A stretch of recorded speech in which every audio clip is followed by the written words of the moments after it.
probably the most important and frustrating part of English 102 is choosing an acceptable topic for your research. Since you are going to be writing 3 different papers and doing a bunch of smaller assignments, choosing the correct topic is probably the first thing you should start to worry about. So this PowerPoint is just going to go through my ideas on how to select an appropriate topic.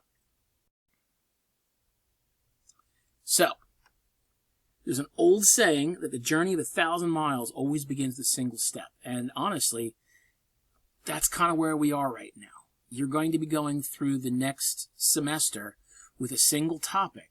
So now you have to take that single action of choosing a solid topic. So looking at the research paper coming up in however many weeks it is, you're going to have to focus on 7 to 8 pages of text. And if you don't have the right topic, you're going to be banging your head against the wall. It's really kind of a pain. So the assignment is, at the end of the semester, you're expected to submit a 7 to 8 page argument-based research paper. Now, to define this, to make sure that everybody understands what we're talking about, it is more than just an informative paper like you wrote in high school.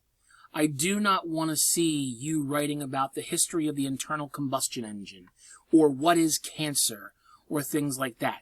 It's got to illustrate a controversial issue and take a position on that controversial issue, because you're going to have to both support your side and show the opposing side as well. Again, not an informational paper. It's going to be fully researched. It's going to have that researched information to it, but it's going to be focused towards one side or the other. You will have at least 7 to 8 sources to back up your argument, because I've always said that a good rule of thumb is to provide at least as many sources as you have typed pages. So, there's good news and bad news now. The good news is you can choose almost any topic that interests you as long as it fits into an argument-based format. That's great, right? The entire world, minus a few topics we're going to talk about in a slide or two. But there is bad news. You have to choose your topic. I'm not going to give you a list of acceptable topics and say choose one of these. Sometimes people do that, but honestly, that doesn't show me that you have good critical thinking skills. It just shows me that you're going to pick a topic that you've already done or looks easy. You know, I want something that's going to interest you. So how do we select a good topic? 2 rules to follow. 1, find something that you're interested in or passionate about. You don't have to know everything about it just yet. You just have to kind of go in there, because you're going to be working on this topic the entire semester. If you choose something that you hate from the beginning, or you're just kind of throwing me an idea because, well, that was the assignment, you're going to hate it. Trust me. I swear to you, I've seen this happen. By the end of the semester, you are going to be so burned out. You need to pick a topic that you're really interested in pursuing or you're very passionate about. The second part of this is find something that you don't know everything about. The reason why I say that is because if you think you know everything about the topic, you're not going to do a lot of research outside of what you already know. You're going to find only what supports your previous thoughts. You're just going to keep running headlong into a wall. What you need to do is you need to kind of pick something that you're kind of curious about. And that way you can see the multiple directions it might be able to go. Okay? So, excuse me. Don't think of an argument as a shouting match, because that's where a lot of people get confused. Well, I argue over why Chevy is better than Ford, or why Ford is better than Chevy. Great. That's an argument that you can have with your buddies over at the bar, in the garage, you know, at a picnic. But honestly, the evidence to support that kind of goes by the wayside when it's all opinion. I want you to think of an argument as 2 or more people discussing a point of a disagreement in a calm and logical way. Okay? Anything can be an argument. Literally. But you need to find that argument that is supported by reputable materials. It can be explored in different ways. We're going to have a bunch of different papers. So I want you to kind of support your own position using reputable source material. Now, before we get into how to choose a topic, I kind of want to show you what topics you cannot do, and I would like to explain to you why. It's not just, oh, I hate these, you can't do them or else you'll fail. There are reasons why you can't choose these, okay? And honestly, I've seen every one of these papers attempted multiple times, and I rarely ever see any of these papers do well, okay? These topics are not solid topics. Sometimes they just don't have evidence. Sometimes they are pure opinion. Sometimes it's just so ridiculously emotional that you can't get beyond that. So don't say, well, I can do this. You can't. There's no exceptions for this, okay? So let's go through them. First, legalization of drugs, most notably marijuana. No. Every single time I see this paper done, it's basically coming down to the argument that I want to be able to smoke marijuana in my house or in my backyard and not get in trouble for it. That's not a reason to do this, okay? That's not a reason for this paper. If you want to talk about medical ideas, or you're going to talk about taxation, or you're going to talk about things like that, it's completely different. But nobody ever talks about that. They only talk about freedom of choice, which, hey, if it were up to me, legalize it, tax the hell out of it. I can't stand the smell of it. I never smoked it in my life, but it's not for me. This topic will not be for you, okay? Any arguments based in or around religious doctrine. So me being a Catholic, aka Christian, you know, there are many people who believe that abortion is morally wrong, or same-sex unions are morally wrong. There are people that believe that women should not have high stakes in the church. You know, these things are set forth in holy books. And whether you're talking about the Bible, the Talmud, the Quran, or whatever, you're still getting religious ideas that aren't shared by the world. A religion is a sect of people who believe in one thing, but not everybody shares that. You have Christians, you have Jews, you have Muslims, you have atheists, you have Hindus, you have agnostics. Not every one of these people can agree. I mean, hell, in Christianity, you have Catholics and you have Protestants. And they don't even agree, but they still believe in Christianity. So anything where your basic proof that you're trying to use to prove your argument comes from your holy book will not be allowed. Gun control. No. Okay? I don't care which side you fall on. You're incapable of speaking about this dispassionately. If you are really a big Second Amendment person, then you are obviously going to be using that as your backbone of your argument, and you're going to be calling people names, and you're going to be, you know, talking about the founding fathers and this, that, and the other thing, and you're going to be very aggressive about it. If you are completely for gun control and against the right to own guns, well, number one, you're fighting the Constitution. Number two, you're going to start calling people names. You're going to start to look down upon people. There's way too much emotion in this topic. I have tried to allow it several times on both sides of the argument, and it's failed spectacularly, literally every single time. Vaccines. There's no proof that shows that vaccines cause autism. There's no proof that shows that vaccines don't work. None of that. Science proved this thousands of times over, okay? You can't argue against that. You can't. And if you try, you will fail the paper simply because you have no reputable source material, okay? The only way I will even think about allowing you to do any topic relating to vaccines is if you're going to talk about the right of the American government to force the citizenry to get it, mandatory vaccination laws. Then you can take into account personal freedom, you can take into account religious freedom, and so forth. But that, it's got nothing to do with the efficacy of vaccines, okay? Parenting styles. That's a huge topic over the last few semesters, and it is miserably done, okay? The reason why is it's incredibly opinionated. The vast majority of the students who choose the parenting styles topic are not parents of themselves. They are thinking about how their parents did them right or did them wrong, how their friends' parents are something that they want to be or something to that effect. It's all opinion.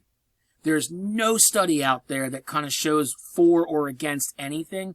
It's all basic approaches and how you have personal experience with them. It falls apart so quickly because it's nothing but opinion. No more opinion. Social media is bad. Social media has negative effects. Social media is good. Social media has positive effects. Two sides of the same coin here, and it's a problem again. Social media has become a scapegoat for everything bad in society. And truthfully, I don't disagree with that. But it's still such a relatively new idea that there's not a lot of really solid research out there. It's a lot of personal experience. It's a lot of anecdotal evidence. It's a lot of these ideas that people haven't really followed through on. So it comes down to that personal idea. It doesn't work. So don't try to do that topic. The earth is flat. Every so often somebody will bring that up. No. We have known that the earth is what's called an oblate spheroid, and we've known that for literally centuries. Not 1492. We knew that well before then. Greek mathematicians proved this, okay? So, it doesn't count. It's science. You can't do that. If you try it, there's nothing to support that. Global warming, again, it's science. Whether you believe that humanity is responsible for it or it's just a natural warm-up, doesn't matter to me. The science is there showing that every year is hotter than the last. By definition, that is global warming, regardless of the reasons. So science is there. You can't disprove it unless you are one hell of a hidden scientist. Finally, childhood obesity. And I know I said before I'm not picking these topics on the forbidden list because I don't like them, but I just don't like this topic. This was a very popular topic many years ago, and every single paper started with the Michelle Obama quote, went right into the Play 60, went right into Nickelodeon. It started talking about this, that, and the other thing, and honestly, it comes down to kids are fat. They need to get up and play instead of play on video games, okay? So, no, I don't have childhood obesity on this topic list, okay? That pretty much is the entire thing for forbidden topics. That's it. So, if you can pick a topic that doesn't appear on here, I am more than willing to listen to you. So what's next? So, basically, anything else that can pass my understanding, you can probably choose. I'm not saying no to be a jerk. I'm not saying no to make you work harder or anything like that. If I'm telling you a topic won't work, I'm trying to be the nicest person you've ever met. Because honestly, when you get through the first paper, the second paper, and you are now pulling your hair out because you have no idea what the argument is, you're going to hate me even more if I let you do it. Okay? You'll get frustrated. I'll get frustrated. You'll do poorly. You'll blame me, and I don't want that. Okay? So, how do we get started? Well, first, I want you to understand the difference between a subject and a topic. A subject is that broad overview and that has a variety of topics in it. So if we talk about sports, sports is a subject because there's so much we can discuss there. You can break it down into several equally reputable pieces. We can talk about professional versus amateur. We can talk about financial compensation. We can talk about injuries. We can talk about fandom. We can talk about, ownership and coaching and things like that. All of those can be narrowed down into something called a topic. That singular idea which falls under a subject. So again, when starting with the subject of sports, you might narrow it down slightly to types of sports, athletes, monetary compensation, fans, fanatics, etc. Okay? But those are still too vague. You want to break it down even more pointedly to arrive at something like why performance-enhancing drugs are no worse than corrective surgery to improve physical performance. Well, that's an argument, right? Now you're arguing why PEDs are just the same as Tommy John surgery or LASIK eye surgery. That's a very interesting idea. Once you reach the idea which is focused and pointed, congratulations, you've arrived at your topic. So, how do we select which ideas we want to start with? Well, we all have so many interests. Use those interests to your advantage. I had a set of twins in my class many years ago. One was a hunter and one was a fisherman. I know it sounds like I'm setting up for a joke. I swear to you, I'm not. The hunter used hunting to his advantage to come up with a topic as to why, even though it was more expensive, steel shot was a whole lot more ecologically friendly than lead shot. Interesting. And the fisherman actually wrote one about why we needed to clean up the Delaware Bays because it's rendered the fishing industry all but dead in there because of all the pollution. It was a very interesting semester. But anyway, let me talk about my topic, or my subjects here. The media, the internet, schooling, or politics.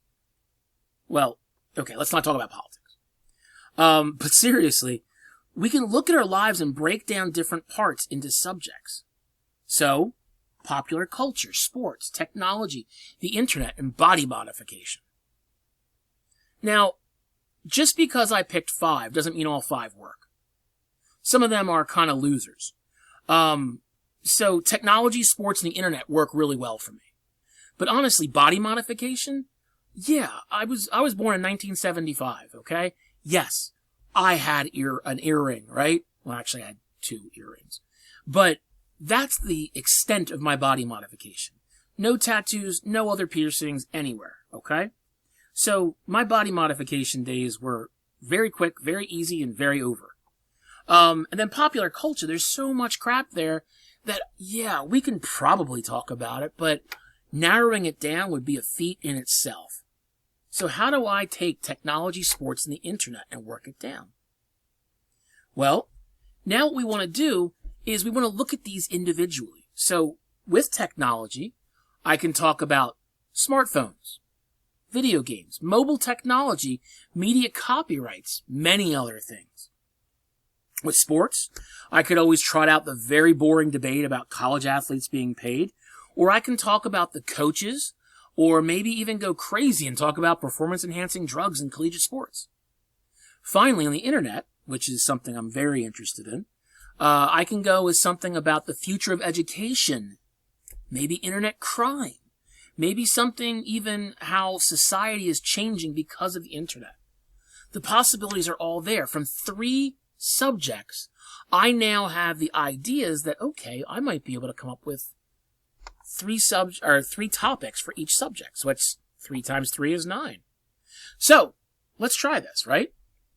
Now, the things I don't want to do, I don't want to provide blurbs. B-L-U-R-B, okay? Blurb. Now, a blurb is an unformed idea or a sentence fragment that doesn't state anything definitively, like this: video games and violence. Well, that's great, but how do I know if you think there is a link, there's not a link, there's nothing there, or we're talking about the actual violence on the video games, we're talking about the video games causing violence? There's really nothing there to tell us. So that's a blurb. It's an unformed idea. We need to kind of strengthen that. And don't ask questions. It's called a thesis statement for a reason. You need a statement, a declarative sentence. Should college athletes be paid? Well, it's a question. Again, I don't know. What's the answer that you think? Yes or no? So, let's say I ask you to give me a minimum of 3 subjects. That's the really broad idea. And then under each of those subjects, you give me 3 possible topics. So, for example, smartphones are not making us smart. They're actually removing the need for memory and thinking. Video games are beneficial to teach problem-solving strategy and developing stronger hand-eye coordination. See, I'm kind of flipping the script on that one, right? It's not the video games and violence topic. It's something different. The constant accessibility via mobile technology has created more stress than it has relieved. Okay? Now we're into sports. Professional sports should allow performance-enhancing drugs to make their leagues more interesting. 5. College coaches have far too much say over day-to-day operations of their institutions. Seriously, if you go online and Google up the top state employees in terms of pay for every state, I think like 48 out of 50 states, that top state employee is a college coach, usually basketball or football. College athletes should be paid. Here's the internet. Online colleges are the future of education, as the traditional college model just does not fit into most people's busy lives any longer. The U.S. Department of Justice, in conjunction with Interpol, which is the International Police Force, should create an internet... Ooh, I typo there. Create an internet police force specifically to monitor, enforce, and prosecute cybercrimes. Lastly, humanity is losing the ability to conduct face-to-face interactions due to the rising use of mobile technology. Now, out of these 9, not all of them are great. So, what do we have? Well, I'm not a fan of most of them, truthfully. I put them up there to kind of show you what you're probably going to be struggling with. So, what's left? What's there? Why are things bad? 1, 3, 5, and 9 are too vague. Let's go to that. 1, the smartphones. It doesn't really tell us anything. There's no real argument there. It's just stating an opinion, and you're not going to find a lot of really good evidence there. What was it, 3? The constant accessibility. Now, this one I kind of disagree with in terms of being too vague. Yes and no.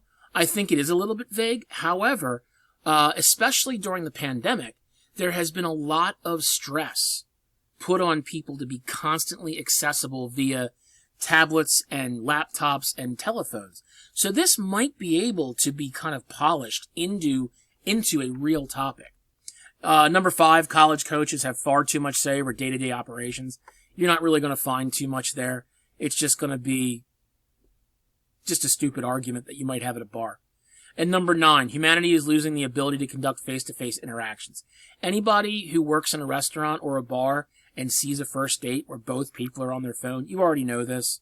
It's just a humorous little argument you might have with your friends.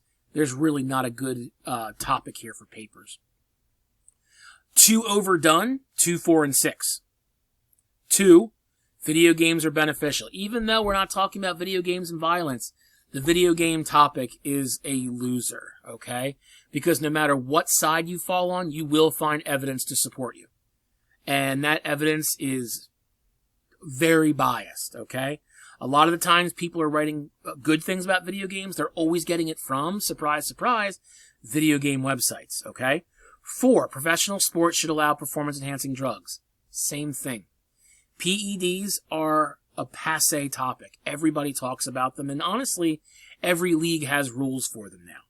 And my God, I hate college athletes should be paid in terms of a topic. Do I believe that college athletes should be paid? Absolutely. If the college is making money off of your hard work, you should absolutely get a cut of that. However, every single paper I read about this comes from the exact same sources, and those sources are well outdated. It is really bad. Don't do it. Finally, we got 1, 2, 3, 4, 5, 6, and 9. So we're missing 7 and 8, which means, hey, guess what? These might be the best of the rest. Just right. Online college is the future of education, as the traditional college model just does not fit into most people's busy lives any longer. Now what you're doing is you're arguing that the traditional brick and mortar model of colleges is probably going out. And more specifically, technology is going to take over. So for those of you who are taking an online asynchronous class, congratulations, you're already mired in this argument, okay? My favorite that I like to write a lot of my samples on is the United States Department of Justice, in conjunction with Interpol, should create an internet police force. And it's a typo again. An internet police force specifically to monitor, enforce, and prosecute cybercrimes. Why? Well, it's a solid direction. It's really interesting. It's got a lot of good ideas, and honestly, think about it. How many different phishing or smishing or vishing scams are out there. They're all words, I promise. How many of these hacker collectives are trying to break into government agencies? How many of these hacker collectives are trying to take money from retirees and pensioners? This is something that goes not just across state lines, but across country lines too. So that will be very interesting to do. So, we do this exercise, the pick 3 subjects, then pick 3 topics for each subject. So you have a solid amount, because honestly, if you write about simply one topic in your opening discussion board post, and I say, no, that topic won't work, it guts you. You are so upset, you're angry, you feel like you wasted your time. He's so, unwilling to compromise. No, I want to see that you thought about this. That's why I ask you to come up with 3 subjects. Well, technically 5 subjects, knock out 2 that you don't like. 3 subjects that work, and then underneath each, pick 3 possible topics that could work, and then kind of figure out your top 3, okay? This way, honestly, it's better to have at least one backup. So, what are some questions to ask about your topic? Well, does my topic have different levels or facets to it? If it does, you're dealing with a broader idea that you still need to narrow down a little bit. Is this topic controversial enough to sustain a real argument? That's the key. It needs to have controversy. It needs to actually be argumentative. Cancer sucks. Find me somebody that disagrees with you. That's not controversy. That's a statement that people don't like cancer. Everybody hates cancer. So therefore, it's not an argument, okay? Can I get the required length out of this topic? Sometimes a topic can be too narrow. If you're talking about using performance-enhancing drugs in the state of Delaware while being on an all-male high school swimming team, well, basically, you might be able to go to Salesianum High School and ask a couple of the guys there, but that's about it. You're narrowing it down far too much, so you got to fuzz it up a little bit. Find something that you can find a lot of different sources about. Is this topic academic? So, hey, anything that you really, really, really want to write about, I will work with you to try my best to make it academic. Like I said, those twins. One wanted to write about hunting, one wanted to write about fishing. I had another student who all he cared about were cars, and he actually got the chance to write an argument paper on the need for safe spaces to drag race. Okay? He was very happy about that. We can make these things academic if you give me the opportunity to help you. Okay? And will my audience care about my topic? I hate to tell you this, but no. We live in an incredibly self-centered, selfish society. Nobody cares about anything that doesn't affect them personally. So the question becomes, how do you make them care? How do you connect it to their world so now they know a little bit more? So, that's it. It's time to do it. I want you to be able to come up with hopefully 9 possible topics and narrow that down to 3. If you can give me 3 solid topics in your first discussion post, you will be in such great shape. Okay? And that's all she wrote, folks. If you have any questions, please reach out to me as soon as possible. If you do not have a solid topic, number 1, you won't be allowed to proceed with the class. You need a topic. Number 2, if you just pick a topic that might work for you and think it's going to be okay, you're going to be miserable. Trust me. Okay? Thank you, and I can't wait to hear your topics.